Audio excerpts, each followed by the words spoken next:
pour dénoncer la fermeture prolongée du siège et du quartier général de l'UFNG, la détention de cadres et militants du parti et l'interdiction faite à Salou Alain Diallo et certains de ses collaborateurs, le comité national des jeunes du parti entend renouer avec les manifestations de rue.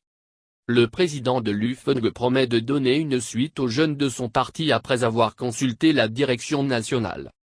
Selon le responsable de la jeunesse de l'UFNG, la décision de reprendre les manifestations de rue a été prise à l'issue d'une rencontre organisée par le comité national des jeunes du parti.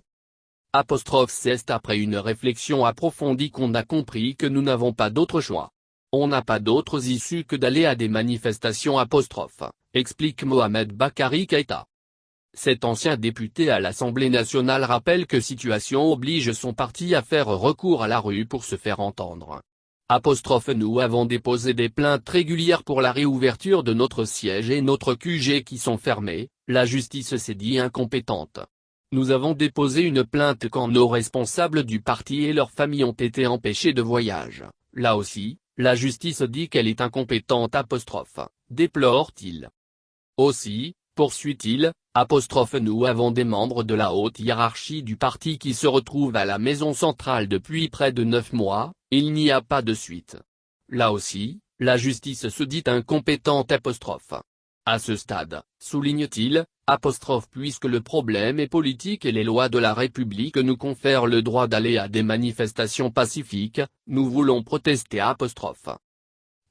Ce n'est pas par gaieté de cœur que nous voulons manifester. On le fait parce qu'on n'a pas d'autres issues. Si on avait la possibilité d'avoir d'autres voies légales, nous ne serions obligés d'aller à la rue mentionne-t-il. Cependant, dit-il, nous voulons que la manifestation soit légale. Nous allons organiser notre manifestation en tenant compte des règles qui régissent le fonctionnement du pays et de l'état d'urgence Nos militants sont informés.